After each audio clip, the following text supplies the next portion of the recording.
नमस्कार, जय हिंद दोस्तों। मैं विकास तंवर एक बार फिर से आप सभी का स्वागत करता हूं एग्जाम टॉक्स में। और आज के इस सेशन में हम बात करने वाले हैं भाई इजराइल के बारे में और यमन के बारे में। अब इजराइल और यमन के बीच में जंग छिड़ चुकी है। अब सारी की सारी चीजें हम यहाँ पे समझने वाले हैं कि किस तरीके से यमन के अंदर जो एक संगठन है हूती नाम का, उसने अटैक किया इजराइल के ऊपर मिसाइल्स के थ्रू और ड्रोन्स के थ्रू।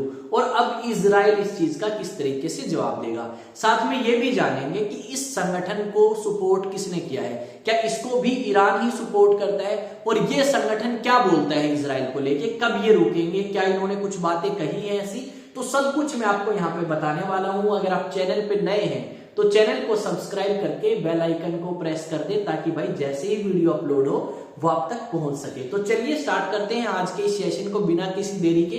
तो सबसे पहले मैंने आपको ये बताया कि हम लोग इस वीडियो में क्या देखने वाले हैं। तो यहाँ पे आपका कुछ एक थंबनेल में मैंने लिखा है, उसको रीड करता हूं, उसके बाद इस सेशन को हम स्टार्ट करेंगे आप सभी के साथ में।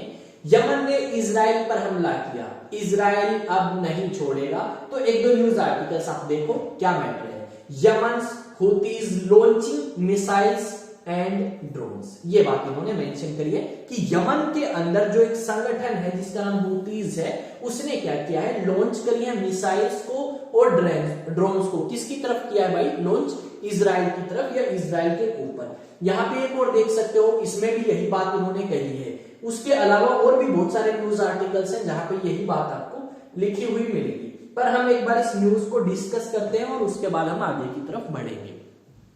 जैसा कि आप सभी को पता है कि 7 अक्टूबर 2023 से आपका युद्ध स्टार्ट होता है हमास संगठन के बीच में और इजराइल के बीच में। और इस संगठन के युद्ध के कारण या इस हमास के युद्ध के कारण क्या हुआ, गजा के अंदर 45,000 से ज्यादा लोग मारे गए। गजा वो क्षेत्र है जहां से हमास संगठन ऑपरेट करता है, जो कि इजराइल के बिल्कुल पास में ही है या फिर इजराइल में ही मान सकते हो।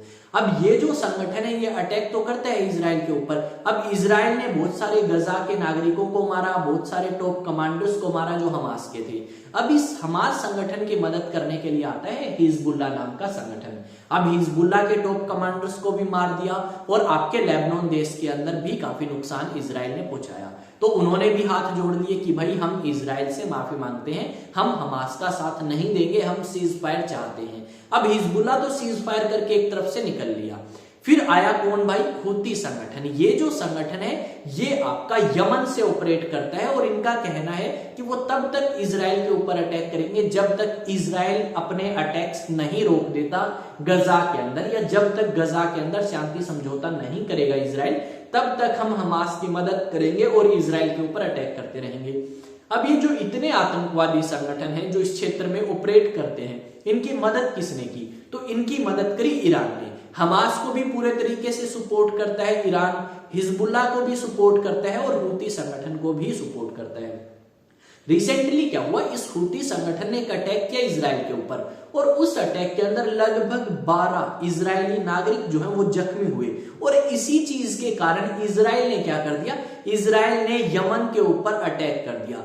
यमन का जो इंटरनेशनल एयरपोर्ट था, सबसे बड़ा सना इंटरनेशनल एयरपोर्ट, उसके ऊपर अटैक किया और वहां पे नुकसान पहुंचाया। जो मेन बंदरगाह थी जहां से आपके ये हुती संगठन के लोग ऑपरेट करते थे, उस बंदरगाह को नुकसान पहुंचाया। और यमन के एयरपोर्ट पे तो उस समय नुकसान पहुंचाया जब WHO के चीफ वहां पे मौजूद थे यमन के अंदर, और उस एयरपोर्ट के ऊपर ही मरते मरते बचे हैं आपके वो। तो यहाँ पे अगर आप देखोगे तो ये चीज हमें क्लियर हो रही है कि अब तक जिस भी संगठन ने इससे पंगा लिया इजराइल से, उस संगठन को सिर्फ और सिर्फ नुकसान ही हुआ है। यहाँ पे इजराइल की अगर आप देखोगे तो टांग खींचने की कोशिश करी किसने, ईरान ने, क्योंकि ईरान ने इन सभी संगठनों को सपोर्ट किया, पर ईरान को भी नुकसान हुआ। ईरान के अंदर जो न्यूक्लियर प्रोग्राम था, जहां पे वेपन्स बनाते थे, वहां पे भी इजराइल ने क्या किया भाई, अटैक किया और उनकी जो कैपेबिलिटी थी, क्षमता थी हथियार बनाने की, उसको भी कम किया इजराइल ने। यानी आप कह सकते हो सारे इसके अंदर लपेटे गए हैं, सभी को नुकसान पहुंचाया।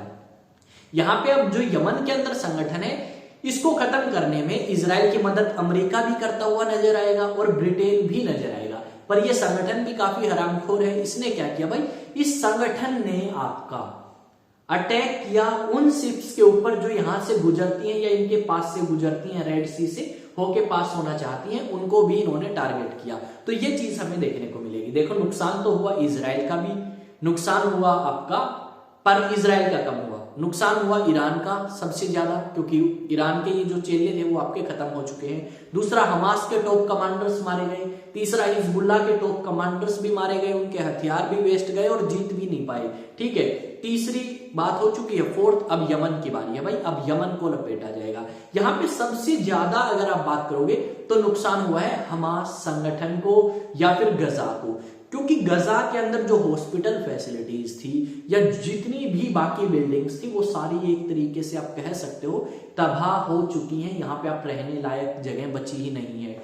यहाँ पे जो गजा के अंदर ऑन एन एवरेज बताया गया है कि 23 लाख लोग थे जो अपने घरों को छोड़ के किसी दूसरी जगह के अंदर शरण लेने के लिए गए हैं। 23 लाख नंबर थोड़ा नहीं है उस क्षेत्र के लिए, काफी बड़ा नंबर है कि 23 लाख लोग इस युद्ध के कारण प्रभावित होकर अपना घर छोड़ के जाते हैं।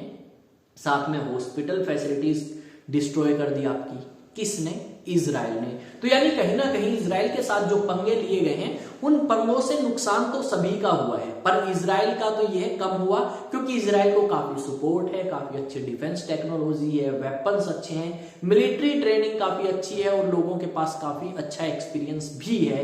तो यहाँ पे हमें ये चीज समझनी होगी कि यमन को समझना होगा कि भाई अगर वो मान जाता है वो अटैक ना करे इजराइल के ऊपर तो यमन के लिए भी फायदेमंद होगा, हुती संगठन के जो कमांडर्स हैं उनके लिए भी फायदेमंद होगा। अदरवाइज वो भी इस संगठन जो है आपका जैसा हमास के साथ हुआ या फिर हिजबुल्लाह के साथ हुआ वैसे ही चक्कर में आएंगे और मारे जाएंगे।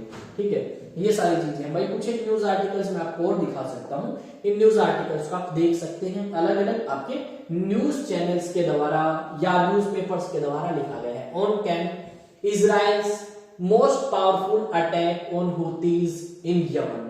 ठीक है, उसके अलावा एक न्यूज आर्टिकल ये देख सकते हो आप। ठीक है, उसके अलावा Houthis was to continue attacking Israel despite strikes on Yemen, ये बात भी मेंशन करी गई है भाई। चलो कंटिन्यू करते रहो। ये इजराइल के प्रधानमंत्री हैं बेंजामिन नेतन्याहू। ठीक है, यहाँ पे आप देख सकते हो। एक और है Yemen on fire as Israel launches strike. भाई इजराइल ने भी तो करी, इजराइल ने भी तो अटैक किया ना, तो उससे नुकसान तो यमन को भी होगा। यहाँ पे एक दो न्यूज आर्टिकल्स और भी आपको मिल जाएंगे। ठीक है, यहाँ पे आप देख सकते हो किस तरीके से वॉर लाइक सीन्स हमें दिखाए गए हैं कि किस तरीके से युद्ध जो है वो होता है तो कितनी डिस्ट्रक्शन हमें होती हुई नजर आएगी। अब हम आते हैं भाई एक अपडेट की तरफ जो आप सभी के लिए जरूरी हो सकती है या नहीं भी हो सकती।